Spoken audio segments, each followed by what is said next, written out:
Right. Okay, everyone. We are recording now, Rosie, so we can make a start. Thank you. Good evening, everybody. I'm Rosie Pearson. I'm one of the co-founders of the Community Planning Alliance. I've got Marge Powner with me, who you've just heard doing all the intro and tech stuff, and Caroline Dibden's also here. She does all the website stuff with us. So what we're going to do, I'm going to run through a short presentation about why we're trying to hold a day of action, and then we're going to leave a lot of time at the end for your questions and your ideas, to be honest, as well, because any great ideas you've got to make this a success will be very welcome. So, will you join the Day of Action for Nature, Parks and Green Spaces on the 18th of April?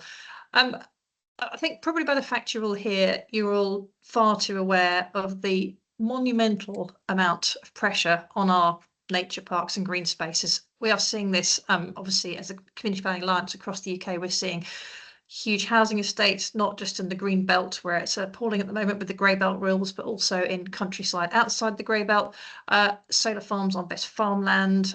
There's a campaign I'm fighting against some pylons. I know that's widespread across the east of England, Scotland and Wales. Warehouses are a huge problem. We've got a report on that. It's kind of endless, the amount of stuff that's going on, these kind of relentless threats. So we felt that we had to try and do something about that. And we talked about lots of options. We talked about whether to do a march in London. There was a brilliant one a couple of years ago, the Restore Nature Now March, which had, I think, 100,000 people. But we felt that as we are a national group based on people fighting in their communities to protect their communities, it was better to keep this in communities. It also enables us to, just before the local elections, why we've timed it for the 18th of April, to sort of make waves not only with hopefully national politicians who we aim to get to see this on social media and through the press, but also with the local politicians who are up for election, because they're the ones at the moment that are feeling the pressure. And we really, really need our elected councillors to see how much nature matters, and then for the MPs and people further up the chain to see that as well. So the purpose is basically to demonstrate collectively that people everywhere care deeply about nature parks and green spaces, and we want to see them not only restored, which is what government talks about all the time, sort of creating new nature, but we want to see what we've got protected as well. And I think that's the bit that gets completely forgotten under this government, is protecting what we have already. And that might be countryside we love, it might be farmland because we need it for food, it might be the protected areas already that are under threat, but the protection element has really gone under this government. And as we've seen with the planning and infrastructure bill, the aim, and actually with some of the changes proposed under the Finkleton review, the aim is to allow developers to pay a fee to trash nature, which is clearly absolutely wrong.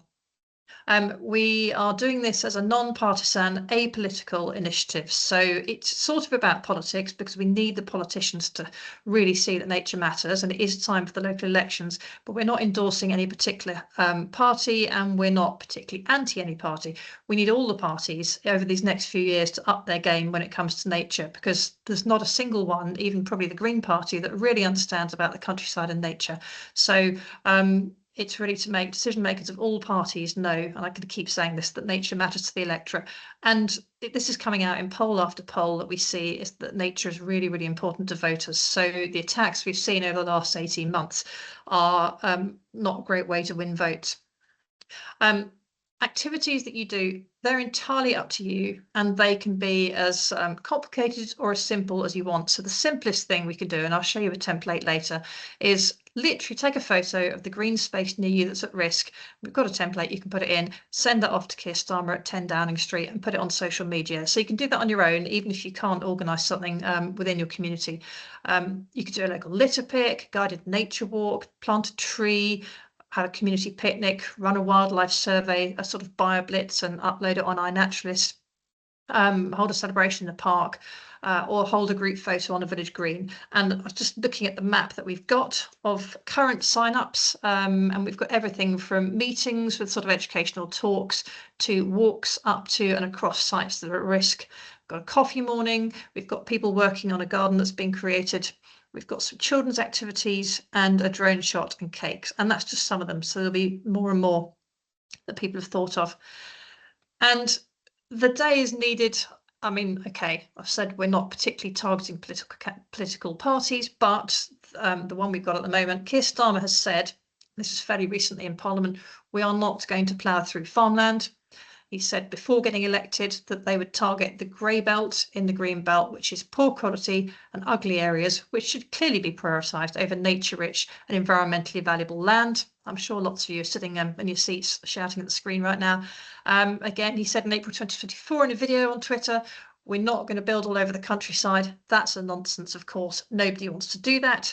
And then he said in September 2024, we're looking at sensible use of the green belt, disused petrol stations, abandoned car parks, and low-value scrubland.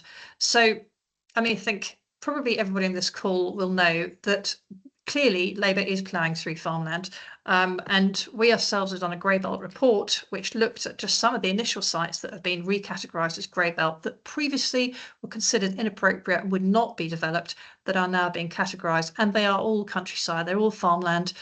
We've got a tracker as well. And I think probably Marge and Caroline will put some of these things in the chat, but we have a grey belt tracker that you can fill in if you've got a grey belt at risk near you. And there's not a petrol station in sight. People are saying that it's grassland, it's pasture land, it's arable land. It's basically countryside. So the grey belt rules are the biggest misnomer. There's nothing grey about them. And so a quick run through the threats to our countryside and parks. Here are our top 10. You could probably all think of more. The first is the sky-high housing target, and those have been particularly prioritised now onto rural areas. So we're seeing huge pressures to local councils to create a local plan fast that meets these ridiculous targets. And in some areas, it's virtually impossible, particularly the green belt or the national landscapes areas. But it's kind of leading to just a free-for-all whereby housing is all that matters. Then we've got the disastrous grey belt rules, which was mentioned to you, targeting countryside and farmland and not brownfield. There's the new rules about the stations development. And in some ways, this is good. It is sensible to build around public transport. So the concept is not bad, but it's the implementation of it, which means that even a rural station and a greenbelt station, which may have nothing else around it, suddenly becomes appropriate for development. And there are some caveats, but there are definitely situations where we see countryside at risk because of this. Government talks about a brownfield first approach. That is theoretically what they're aiming for, but we know full well that brownfield is sitting disused, empty homes are sitting unrefurbished, and that planning permissions, there's about 1.4 million planning permissions that are not built out. And we know from all our research that there's around about 3 million possible homes to be gained from brownfield sites, empty homes, empty commercial, and enforcing build out of the current planning permissions. Then you've got Clean Power 2030. Again, it's brilliant to aim for a transition towards renewable energy, but it's how it's done that's the problem. The solar panels being focused on countryside and best farmland, not rooftops, is a massive problem. And the issue with pylons is that they tear up countryside and habitat, they kill birds, and there are better ways of doing things. So clean power, great, but do it properly in consultation with communities and consider the environment while you're doing it, and that's not happening. You may have heard of the Fingleton Review that was done for the nuclear industry to basically make it easier to build nuclear power stations. But when the review was published, Keir Starmer said he wanted to apply it much more broadly.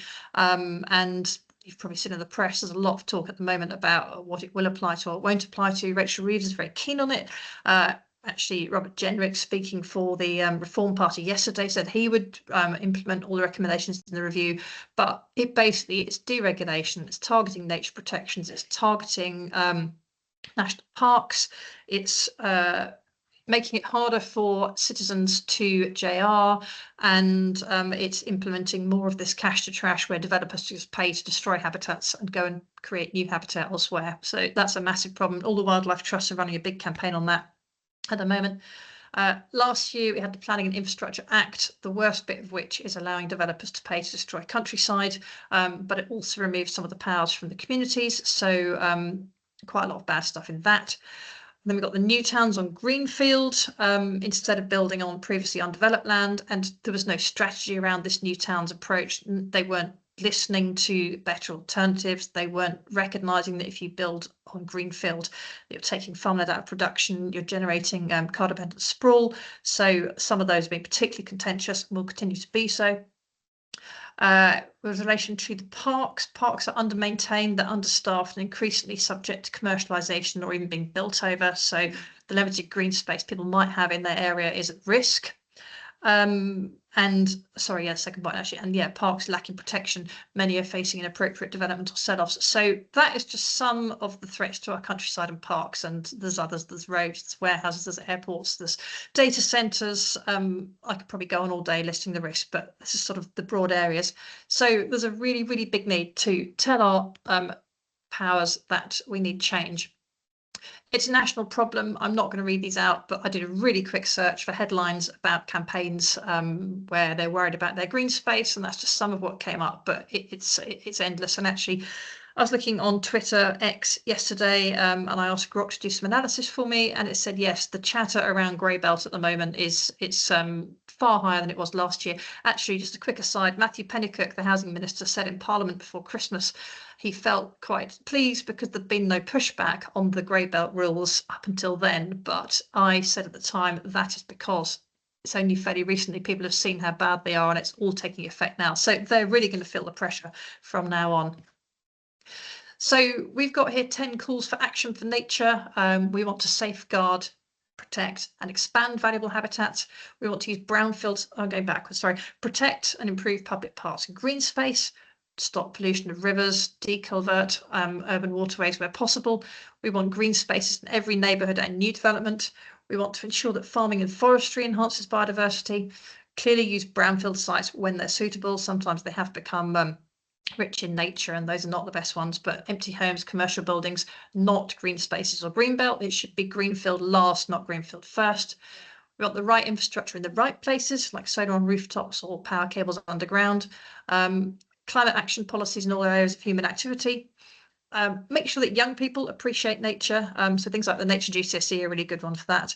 And for us as Community Planning Alliance, really important to empower communities to be central to their decision making and planning. At the moment, everything is done to communities, and we want to reverse that. So we're all planning for our own future. Who's already signed up? The map first. It's amazing. We've got 55 groups already signed up on the map. And I know Carol and Marge will be putting into the chat. There's a form you can fill in when you're ready and you know what you want to do on your day, or even provisionally, if you just want to put your campaign on the map. Then we can start to show the amazing campaigns that are there. So 55 to date. We know many more people are talking about this already, and I think that map's going to fill up. It's bizarre. There's a big gap over in the sort of the West Country. Very little going on there, because I know there is a lot happening down there in terms of inappropriate development. So be interesting to see if that fills up. But amazing to those of you who's already decided you're going ahead, and great if more do. Nationally, we've got support of the CPRE. They'll be supporting social media on the day. National Federation of Parks and Green Spaces, one of the first ones to sign up to support us. Brilliant that we've got the Chartered Institute of Ecology and Environmental Management on board, because they were amazing last year in trying to oppose the Planning and Infrastructure Act. So what they will be doing is they're creating a list that I can apply onto this map, and will show where an ecologist is available to help guide a nature walk or to assist with an action. So that will soon overlay on this map, which should be great. Badger Trust supports it, Bat Conservation Society, and then clearly us. So that's great. If any of you have contacts with any other similar types of organisations, I want to talk to them about whether they could put their name to this. That would be brilliant. This is kind of, the more this is driven from the bottom up, the more of a success it will be. So any ideas you've got would be very much appreciated. This is the template I was talking about, that even if you are only one person and you can't possibly run your own campaign, you can do this. But it'd be great if every single group does this. Basically, take a photo of your area at risk from development, print this out, stick the photo on it, send it to 10 Downing Street to Keir Starmer, and also put a picture of it onto social media, so that we get this sort of big wave of these photos on the day, where when he says we're not going to plough through farmland or we're not going to build over the countryside, he's getting these pouring through his door on the Monday morning. And he's seeing them all over X and Facebook and so on the day, because it's, to me, I see day in, day out all these issues where green spaces are at risk. On the Saturday, post your photo on social media. We're on X as Community Plan 1 and Community Planning Alliance, the grassroots group on Facebook. We will be sharing stuff on TikTok as well, and we're considering whether we need an Instagram account ready for the day, so that might be there as well. But basically, any social media that you use, even if it's not the ones we're on, do share it widely. Currently, we've got hashtags Nature Day of Action and Day of Action, but if anyone's got any really clever, catchy ones, because those aren't exactly very catchy, do let me know before then, but that's just a starter one. So yeah, just share widely, basically. We will have this pack will go out by email and be on Facebook after this, but if you can help by sharing social media calls to action before the day all over your local Facebook groups and on X and whichever platform you're on, that'd be incredibly helpful. We will have a press release we'll send out before the day. So this is a sample one for now, but it'll talk about why the National Day of Action is happening and then allow you to add your group name, any quote you want to say about what the particular issue is in your area. And then it can go both to the national press and to the local press. So you get a double hit, which is quite nice. What we're doing to help on the Day of Action, we're creating all the templates and tools. They'll be on our website. Again, that'll be in the chat. We're trying to encourage people to sign up to get momentum, both through the local groups and the national organisations. We're keeping the map of UK-wide actions updated. It's not instantaneous, so when you do fill in the form, it then comes through to us, sits in a spreadsheet, and we need to update the map. So if it's not immediately showing, don't worry, it will happen. We'll be talking to the press. We're going to try and get some early press coverage. Now we've got a good number of groups signed up, so we'll do that and then hopefully more on the day. And we are constantly providing background reports and evidence for you. So again, you'll see on our website, we've got the Homes for Everyone report, which shows how you solve the housing crisis without touching an inch of green space. We've got the Grain the Green Belt report, which looks at some case studies of the early grey belt sites that went through to appeal, got planning permission. We've got Besieged by B8, which is about warehouses and how they're built so close to people's houses, it's terrifying, but some sort of recommended guidelines to councils of how to do that better. We've got a New Towns toolkit for anyone that's fighting in New Towns, so they can actually hold either the council or the New Towns task force to account. And we've got the NPPF consultation response with the recommended email you can send your MP and into the consultation team. So we're trying to give you tools to basically go and argue in an evidence-based way about whatever it is you're fighting. So 3 steps you can take now. 1, sign up, talk to your committee, or just sign up today and we can put you on the map. Then plan your action, make sure it's ready to go, and then obviously spread the word locally.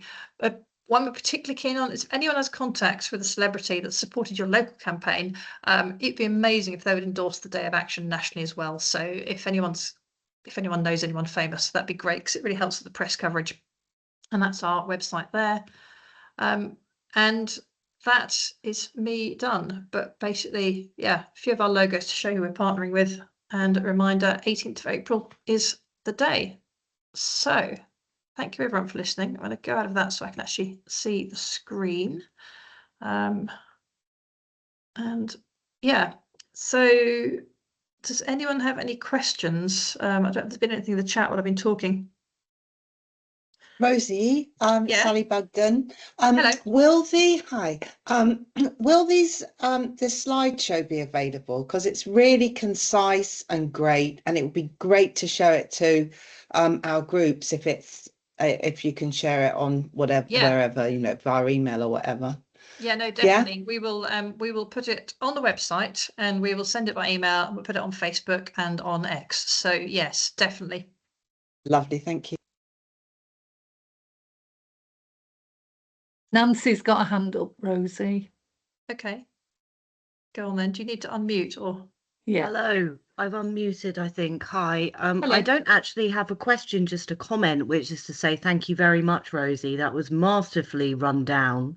And I agree that it'd be great to have the presentation, as lots of those points were really nicely, concisely made. It's quite scary seeing all those points in one place together about how the countryside is under threat, even though, sorry, I'm from CPA Sussex. I'm campaigns and comms manager over there. So we talk about this stuff all the time, but it's still great to see it like that. that. And I've got plenty of food for thought to go off and speak to the rest of my team and decide what it is that we'd like to do and what we're able to do, but we will definitely be doing something. So just wanted to say thank you. Amazing. Thank you very much. No, that's cool. We've got a few CPREs already agreed, actually. So the more the merrier, as far as we're concerned. That'd be excellent. Thank you. And no, you're so right. It's kind of, I think each of us in isolation, we're seeing locally what's happening. And that might even be quite a big area. Like you might drive around your district and see the amount of change. And it's just so fast. It's incredible. But yeah, when you start looking at it nationally and you see A, the different threats, and then B, the scale of what's happening nationally, it's terrifying, isn't it? So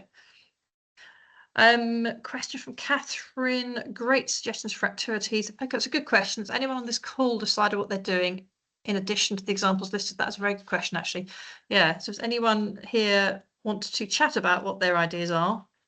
You can either put them in the chat. We've got Liz waiting to ask a question, and okay. then Yep. Sarah. Yeah. Okay, right. So yeah, put your current ideas in the chat and we can ask you to talk about them maybe, but yeah, Liz first then.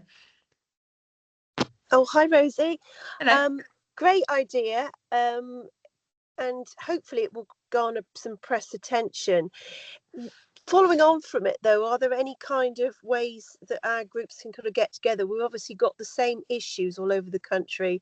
I've been doing a lot of work. I've spoken to you before about health infrastructure, as well as sort of the loss of wildlife habitat and recreational space.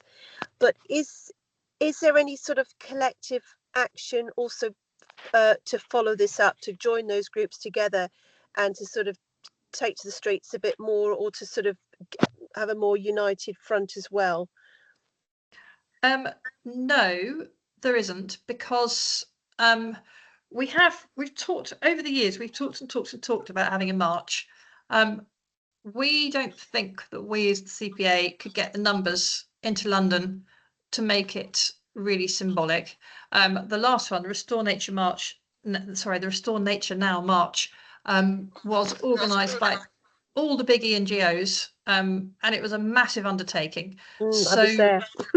So if that were to happen, to be honest, it would have to be driven by the RSPB, the Wildlife Trust, the National Trust like before, and they're not currently showing any inclination of doing that. So we are not averse to a giant march, but what we thought with this one is that it enables us to show, and also lots of people would never go to a march. So actually this is a different way of doing things, because it enables people to go into their own village and actually demonstrate what they feel. So we're always a bit vague about this, but we just feel that we as a Community Planning Alliance haven't got the clout to organise the march and to get like the 100,000 you need into London to do it. So it's never a no, but it's just kind of, it's not something we've got the capability for at the moment. Well, Chris Packham has got on board with the Planning and Infrastructure Bill now, so you never know, watch this space, because he was one of the front runners for the Nature March that time. Exactly, and he was up in London yesterday, wasn't he, with Dale Vince, and they've signed another letter about the Fingleton review. So, so yeah, I mean, it's a bit vague. We'll have to we'll see if this is a great success, then we might be able to use momentum to do something future. All ideas are always welcome, but we would need a really big committee to organise the march. And I think we'd have to divert people literally just doing the march. So it would be a whole different thing. Thank you. Right. Marge, did you say someone else's? It's Sarah. Sarah's got a hand up as well. Yeah. Is she Okay. now, Sarah? Hello. Thanks, Marge. Hi. Yeah, thank you so much, Rosie, and all the team. Like, wow. If only we were as organised as a little campaign as you guys are. I know there's not lots of you, but you certainly punch above your weight in terms of the amount of work that you get done. So I appreciate everything you do so much. Thank you for that. So what I'm doing a lot of in Manchester, so we're in Manchester, and what I've been trying to do is pull together groups like us. So we're a nature spot in an urban context. So and there are quite a few groups like us in Manchester, in Stockport, Trafford, so GM area, but also right across the country. We see it over and over again. It's either like former landfill, or it's owned by the council, or it's owned by a hospital, or it's owned by a university. And I'm just like, I guess there was a couple of things, because one is that it's kind of a plea that maybe, because part of our issue is that we are invisible in NPPF and in a lot of the kind of rhetoric that comes out. This kind of space is very rarely if ever referred to, actually. Okay. And that gets repeated at a local level, like Manchester Council doesn't acknowledge these sorts of spaces in their auditing and in their plans. So it's really hard to kind of it's really hard to mobilize around that in terms of sort of fighting the policies. So Yeah. I guess it's partly a plea to kind of ask about whether that's something that could be thought about in your messaging. And there's a specific quote that rings in my ears on a regular basis that was from the Labour manifesto, so before they got into government, and they now are in government, and their manifesto said that they would not build on genuine nature spots. And they were talking about the green belt, grey belt thing, but they didn't say that. They didn't say in green belt areas. So I would like that to be confirmed, that they also meant they wouldn't build on genuine nature spots in cities, because it's not just that they're doing it, it's also that they're not acknowledging that they're doing it. They're not acknowledging this is a nature space, but we think it's more important to put housing on here. They're just building on it. So sorry, that's kind of a long explanation, but I just really want to advocate, because there's a lot of us groups, you know, thousands and thousands of people, it's our only access to nature, is those spots. So I'm just really passionate to make sure we do what we can to let them be seen. Okay, do you either already have a sort of blog about this, or would you be interested in writing a blog? Because we could always write a blog, go on our website, and then obviously it goes on our social media as well. So if you want to summarize basically what we've just said in a blog, we're very up for that, because it'd be a great way of getting the messages out. Okay, great. Yeah. Okay. Thank you. Cool. Thank you. And I completely agree with you. It's a massive problem, isn't it? So, and as you say, they're just sort of sneaking them through under the radar by the sounds of it. Okay, cool. Yeah. Right. Liz, your hand's up again. I'm not sure if it's a new hand or an old hand. Liz Brown. Is it an old hand? An old hand. Yeah, Oh, okay. yes. That's no problem. And Judy is Judy's got a hand up. So do you want to come in? Dave Morris from the National Federation's been really good about contacting local groups. So we have one in Trafford. We've got some lottery money. We've got a meeting on Tuesday to discuss a new website and a newsletter. So happy to publicise. Amazing. Thank you very much. Yeah, no, he's been brilliant, hasn't he? Been very enthusiastic from the start about this. So, and again, it's nice because the CPA tends to be a lot more sort of, well, there are a lot of rural type campaigns. So it's nice actually, A, what Sarah's just said, and B, having, I mean, Dave and you guys on board, it's really good actually, because it widens it up, and it's all green spaces. So it all matters wherever it is. Thank you. So question has been answered in the chat. Yes, it is recorded. Hashtags. Yeah, I mean, seriously, anyone that's got any ideas about hashtags, please do help. Anything catchy and memorable, and literally any clever ideas that anyone has about the day to make it stand out to the press. We're really open to that. So yeah, do put them through. Okay. Sarah's actually put a question in the chat. What if politicians want to get on board and support? And I suspect some of them will. I mean, thinking Chris Hinchliffe, for example. Yeah. And it would be great if we could get some support from politicians, because it makes it easier to get things in the press sometimes, doesn't it? Well, exactly. That's right. Anyone high profile. So yeah, no, I agree. We should definitely approach Chris Hinchcliffe. That's a good idea. Chris Packham, I'm sure he will be on board. He's supported our Homes for Everyone campaign before. I just know he's exceptionally busy, so it's kind of but it'd be lovely if he would come out to someone's event. Wouldn't that be excellent? If we can get one potentially near him, or was this, sorry, it's just gone up my screen, but who's this just saying it? Oh, Sarah. Yeah, sorry, or near where he might be, because you know, you just don't know where somebody like Chris will be on the 18th of April, you know, so it might not be local to him. Yeah. If we can find out where he's going to be, maybe we can organise something. If he supported Danes Moss before, that's great. He might be. So yeah, someone like Chris. whether Kevin McLeod will. He again supported our Homes for Everyone. So yeah, it's really, and Judy Dench is another one. She's been very active with the Enfield, North London, Newtown campaign. Deborah Mead, I'd like to get hold of. She's doing loads of good stuff for nature. So it's really any of those people. But any of you in having a sort of board day, because I'm sure you'll all have time for board days, but I want to just sort of approach these people and see if they'll help us. That would be great as well. Okay, cool. What's this? Caroline on housing population. Yeah, so any more hands up? Don't think so. No more hands up. Any other questions from anyone? So one here, has anyone produced anything scientific about the needs of green lungs for well-being and make a case for green space and limits that aren't being considered? Well, it's a good question, actually. It's probably loads of different studies. I mean, it's an interesting one, actually, that Caroline might be able to talk about, was for the Hampshire. I mean, Caroline, are you happy to chat about the Hampshire one that was done for the green belt? Because that was sort of putting a value on green space, wasn't it? Yeah, we got NEF, New Economics Foundation, to try and put a financial value on an area that we wanted to be included in New Green Belt to protect, to constrain Portsmouth and Southampton.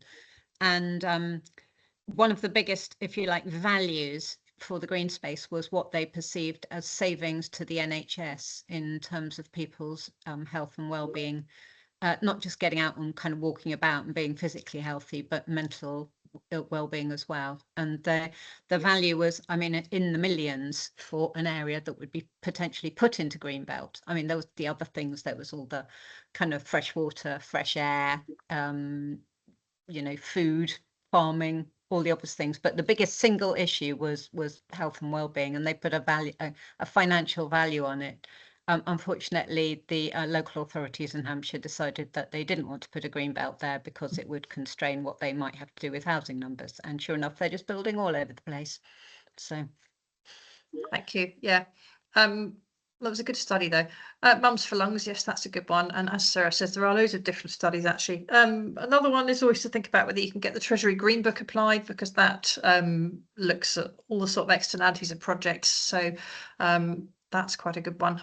So lots of things. Pete has if I could just mention, Rosie, as well, the ONS has produced some really great data about the economic value of natural capital assets, which shows that natural capital is in a pillar all of its own in terms of economic benefits to the country. So what we should be promoting as well is that growth in green spaces actually means growth to the economy in real financial terms.